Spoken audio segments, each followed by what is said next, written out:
आइए बच्चों, class 10th के क्वाड्रेटिक इक्वेशन चैप्टर पर चल रहे अपनी इस वीडियो लेक्चर सीरीज को हम लोग और आगे बढ़ाते हैं।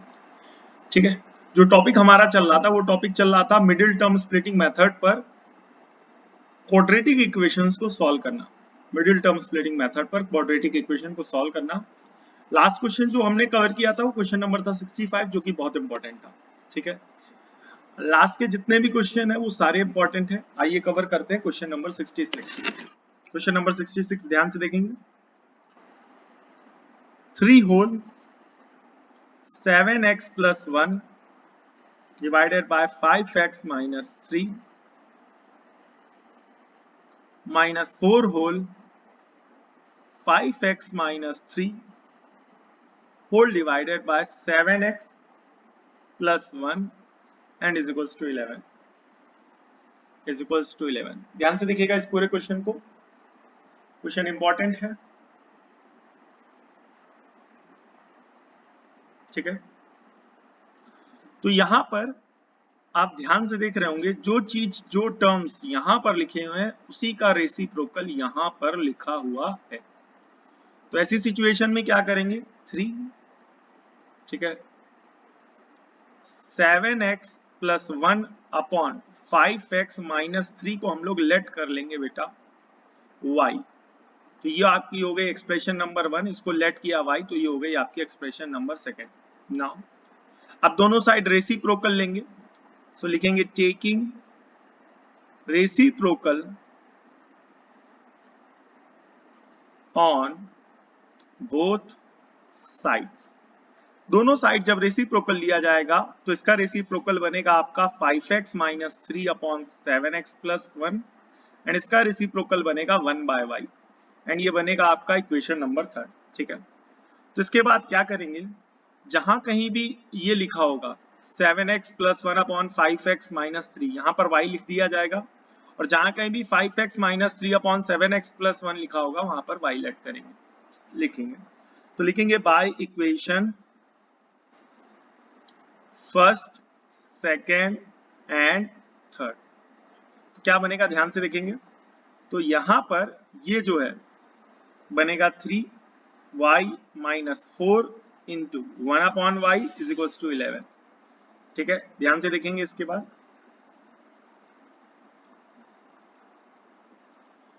तो इसके अपॉन में कुछ नहीं है तो 1 एज एलसीएम लिया जाएगा, तो 3y अपॉन 1 माइनस 4 1 जा 4 upon y is equal to 11। ठीक है, यहाँ पर करना क्या आपने, 1 और y का एलसीएम लेना। तो 1 और y का एलसीएम लेंगे, ध्यान से देखेंगे, y को 1 से डिवाइड कराया y, 3 into y y square, y को y से डिवाइड कराया 1, 1 इंटू 4y 4y एंड ये किसके बराबर हो जाएगा, 11 के बराबर हो जाएगा। आगे की कैलकुलेशन ध्यान से देखिएगा, y यहाँ डिवाइड हो रहा है, इक्वल टू के साइड भेज देंगे तो मल्टीप्लाई, तो फाइनली बनेगा 3y square minus 4y is equal to y, plus का y इधर ले आएंगे तो माइनस का y, तो बनेगा 3। ठीक है, यहाँ पर ये 4 एज इट इज रहेगा। एक मिनट, ये थोड़ा सा गड़बड़ हो गया, ध्यान से देखेंगे, ये थोड़ा सा एलसीएम गड़बड़ हो गया, यहाँ पर y नहीं आएगा।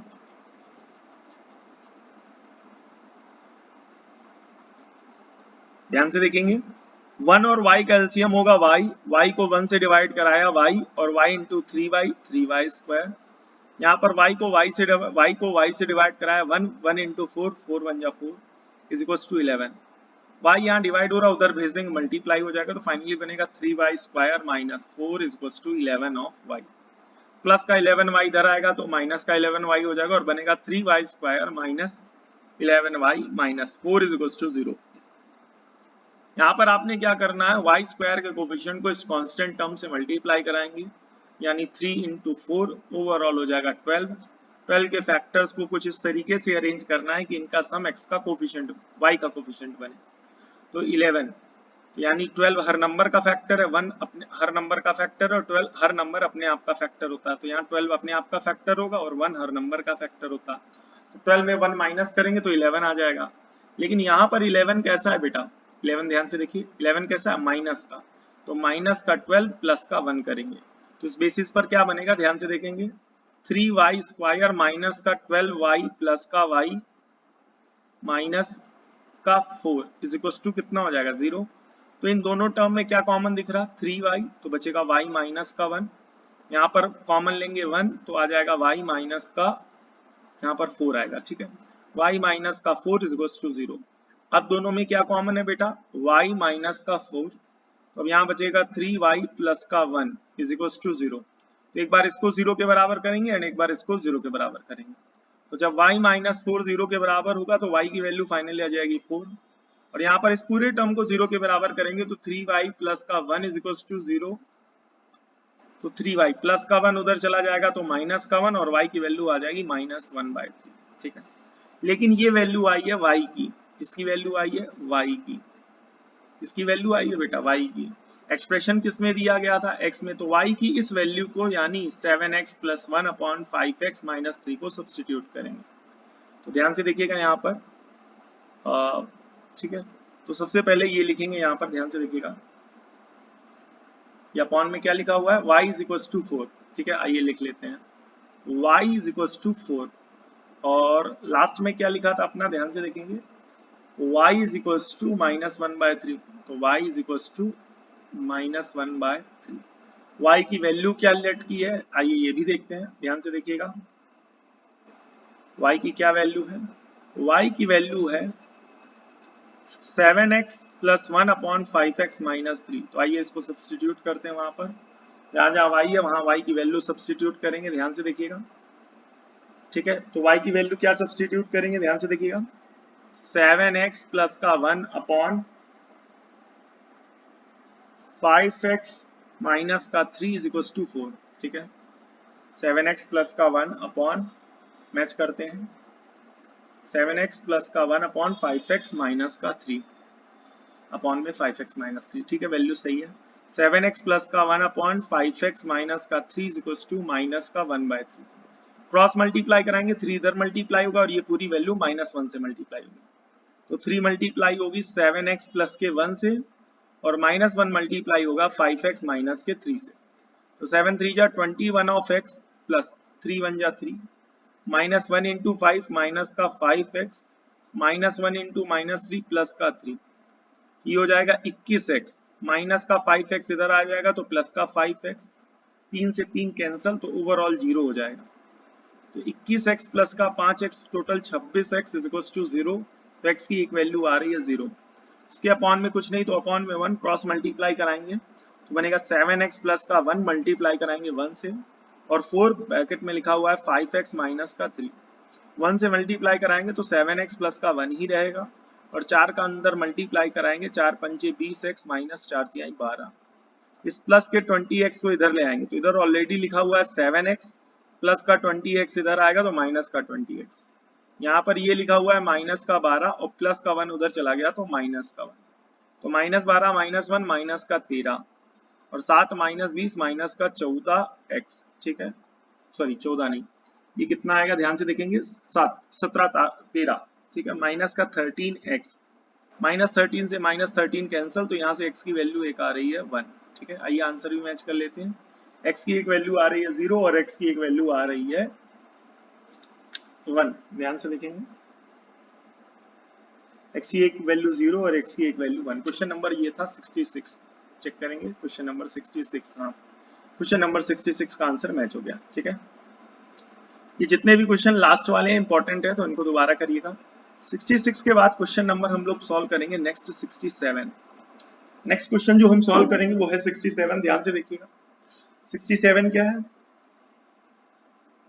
4x माइनस का 3 अपॉन में 2x प्लस का 1, ठीक है, अपॉन में क्या बेटा 2x प्लस का 1, ओके, माइनस का 10 मल्टीप्लाई कराएंगे 2x प्लस का 1 upon 4x minus 3 and this whole is equals to 3। आप देख रहे होंगे सेम पैटर्न के क्वेश्चन लगातार आपको करवाए जा रहे हैं, ठीक है। ये देखिए जो यहाँ लिखा हुआ है वही चीज यहाँ लिखी हुई है, बट उसका क्या है, रेसिप्रोकल। तो ऐसे टाइप ऑफ क्वेश्चंस में क्या करते हैं, 4x minus 3 upon 2x plus के 1 को हम लोगों ने क्या लेट कर लिया, t, दोनों साइड रेसिप्रोकल लेंगे, तो इसका रेसिप्रोकल लेंगे तो क्या बनेगा 2x प्लस का 1 अपॉन 4x माइनस 3, और t अपॉन 1 का उल्टा 1 अपॉन टी, और ये आपकी एक्सप्रेशन नंबर कौन सी हो जाएगी? थर्ड। अब इन दोनों वैल्यूज को उठा करके रखेंगे by first, second and third. क्या बनेगा? t minus 10 into 1 upon t is equal to 3। इसके अपॉन में कुछ नहीं है तो 1, ठीक है। तो एलसीएम लिया जाएगा, एलसीएम आएगा t, तो ये t इस t से मल्टीप्लाई होगा तो क्या हो जाएगा? टी स्क्वायर माइनस ये t इस t से डिवाइड हुआ तो 1 इंटू 10 10 इज इक्वल टू 3। ध्यान से देखेंगे, t यहाँ डिवाइड हो रहा है, इधर भेज देंगे मल्टीप्लाई, तो टी स्क्वायर माइनस का 10 बराबर 3t, प्लस का 3t इधर आएगा तो टी स्क्वायर माइनस का 3t माइनस का 10 इज इक्वल टू 0। क्लियर हो गया? अब इसके बाद क्या करना है, आप सभी को पता होना चाहिए, मिडिल टर्म स्प्लिटिंग मेथड लगाना है। तो यहाँ पर टी स्क्वायर का जो भी कोफिशिएंट है इस कांस्टेंट से मल्टीप्लाई कराना। तो यहाँ आपको कोई कोफिशिएंट नहीं दिखा तो क्या माना जाएगा? 1। तो 1 इंटू यहाँ कॉन्स्टेंट टर्म है 10, तो 10 से मल्टीप्लाई कराएंगे तो 1 इंटू 10 10, 10 के फैक्टर्स कराएंगे, 2 से डिवाइड कराया 5, 5 से डिवाइड कराया 1, 5 से डिवाइड कराने पे यहाँ 1 आया तो यहाँ पर 2 फैक्टर बने, एक फैक्टर बना 2 और दूसरा फैक्टर बना 5। इन फैक्टर्स को कुछ इस तरीके से अरेंज करना है, इनका सम जो है वो t का कोफिशिएंट बने, यानी -3 बने। कितना बने? -3। तो -5 प्लस का 3, तो -5 प्लस का 3 क्या हो जाएगा? माइनस का 2, जो बनेगा टी स्क्वायर माइनस का 5t प्लस का 2t माइनस का 10 इज इक्वल टू 0। इन दो टर्म्स में आपको t कॉमन दिख रहा होगा, तो जब आप t कॉमन ले लेंगे तो t माइनस का 5 बचेगा, और इन दो टर्म्स में 2 कॉमन ले लेंगे तो बचेगा t माइनस का 5 यहाँ पर। अब अगर आपने अभी तक सही परफॉर्म किया होगा कैलकुलेशन को, तो जो यहाँ आएगा वही यहाँ आएगा, एंड ओवरऑल आ भी रहा है, तो बनेगा t माइनस का 5। अब यहाँ क्या बचा बेटा? t प्लस का 2 एंड इज इक्वल टू 0। तो एक बार इस पूरे को 0 के बराबर करेंगे एंड एक बार इस पूरे को 0 के बराबर करेंगे, तो t minus 5 is equal to 0, और यहाँ से t प्लस का 2 इज इक्वल टू 0। तो t की वैल्यू क्या हो जाएगी? -2, और माइनस का 5 उधर चला गया तो प्लस का 5। तो ये वैल्यूज आ गई हैं बेटा t की, ये वैल्यूज आ गई हैं t की, बट हमें चाहिए x की, तो t की इस वैल्यू को उठा करके वहां पर रखा जाएगा। तो आइए रखते हैं, 4x minus 3 upon 2x plus का 1 is equal to 5। 4x minus का 3 अपॉन 2x प्लस का 1 इज इक्वल टू माइनस का 2। क्लियर हो गया कि नहीं हो गया? ध्यान से देखेंगे आगे की कैलकुलेशन को, ठीक है। तो यहाँ पर क्रॉस मल्टीप्लाई कराएंगे, इसके अपॉन में कुछ नहीं है तो 1, 1 से मल्टीप्लाई कराएंगे इसको, तो 4x माइनस का 3 मल्टीप्लाई होगा 1 से, और यहाँ पर 5 मल्टीप्लाई होगा 2x प्लस 1 से। तो ये पूरा 1 से मल्टीप्लाई होगा तो 4x माइनस 3 बनेगा, और 5 अंदर मल्टीप्लाई होगा तो 5 2 जा क्या हो जाएगा? 5 2 जा हो जाएगा आपका 10, 5 2 जा 10 ऑफ x प्लस 5 1 जा 5। तो ये 4x प्लस का 10x आपका इधर आएगा तो ये हो जाएगा आपका माइनस का 10x, और उधर ऑलरेडी लिखा हुआ है 5, माइनस का 5 3, ये जो माइनस का 3 है उधर जाएगा तो ये हो जाएगा आपका प्लस का 3, ठीक है।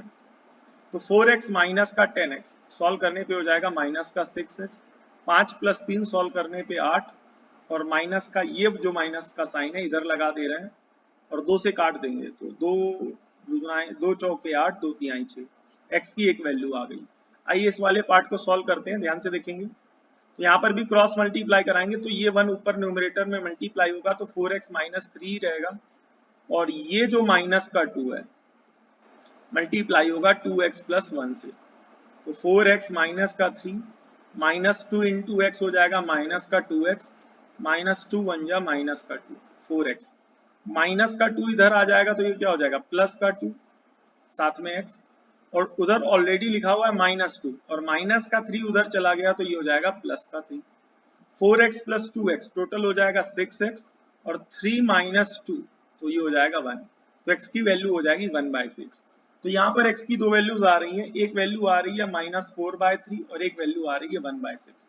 आइए आंसर मैच करेंगे। क्वेश्चन नंबर ये था आपका, कौन सा था देखेंगे, कौन सा क्वेश्चन था? क्वेश्चन नंबर था 67। आंसर मैच करेंगे क्वेश्चन नंबर 67 का, ठीक है। माइनस का 4/3 और एक आंसर आ रहा है 1/8, ठीक है, 1/8 आ रहा है, ओके, 1/8 आ रहा है, ठीक है। यहाँ पर ये थोड़ा सा गड़बड़ हो गया, ठीक है, ये देखिएगा यहाँ पर 2 को 2 से मल्टीप्लाई कराया तो ये 2 2 जा क्या बनेगा 4x, ठीक है। तो इसको आइए दोबारा कर लेते हैं, क्या से बनेगा ध्यान से देखिएगा। 4x minus 3 divided by 2x plus का 1 इज इक्वल टू माइनस का 2, जिसके अपॉन में कुछ नहीं, उसके अपॉन में 1 है, तो ये 1 यहाँ पर ऐसे मल्टीप्लाई होगा, क्रॉस मल्टीप्लाई 4x माइनस 3 से 1 मल्टीप्लाई कराएंगे और माइनस 2 को मल्टीप्लाई कराएंगे 2x प्लस 1 से, तो 1 को मल्टीप्लाई कराया तो 1 इंटू 4x 4x और 1 3 जा 3, तो 2 2 जा फाइनली हो जाएगा माइनस का 4x और माइनस 2 इंटू 1 माइनस का 2, ठीक है। तो ये माइनस का 4 इधर आ जाएगा, तो इधर ऑलरेडी 4x लिखा हुआ है, इधर भी आ गया, माइनस का 2 ये एज इट इज लिख दिया, माइनस का 3 उधर चला गया, तो ये हो जाएगा आपका प्लस का 3, तो minus 3 plus 1 plus sorry 3 plus 3 minus 2 solve करने पे 1, 4x प्लस 4x टोटल हो जाएगा 8x और x की वैल्यू आ जाएगी 1/8, ठीक है। तो ये हो गया हमारा, ठीक है, करेक्ट आंसर, ठीक है। ये वाला पार्ट जो है बेटा ये थोड़ा सा गड़बड़ हो गया कैलकुलेशन की वजह से, तो इस वाले पार्ट को आप रिमूव कर दीजिएगा, ठीक है। आई होप इतना आपको समझ में आया होगा। अगर आपके पास कोई सजेशन है, कोई क्वेरी है तो आप हमें कमेंट कर सकते हैं, अदरवाइज हमारा एक नंबर व्हाट्सएप नंबर इस चैनल के डिस्क्रिप्शन में और वीडियो के डिस्क्रिप्शन में दिया गया है, तो आप हमें फोटोज भी भेज सकते हैं अपने क्वेश्चंस के, डाउट की और क्वेरीज की, या अगर आपके पास कोई आइडिया है तो आप हमें सजेस्ट कर सकते हैं, ठीक है, जो भी आपका पर्सनल फीडबैक। आई होप आपको ये समझ में आया होगा। मिलते हैं नेक्स्ट वीडियो में, तब तक के लिए जय हिंद।